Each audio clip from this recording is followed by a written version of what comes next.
Hey guys, in this video I'm going to show you how you can move your dock to the left or right corner of your Mac's window. So let's see how we can do it. So it's really simple. What you need to do is you need to open the system settings for that.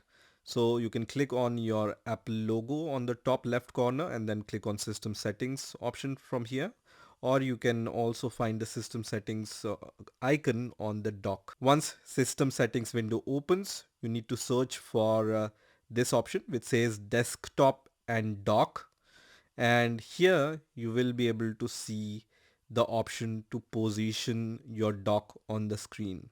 Right now by default bottom is selected. When you select left here, your dock will move to the left hand side of your screen. If you choose the right here, your dock will move to the right hand side. If you want to just restore it at the bottom, then your dock will move to the bottom of your screen. So this was a very simple video about how you can reposition your dock on your screen on your Mac operating system. I hope you've enjoyed this video and I will see you in the next video.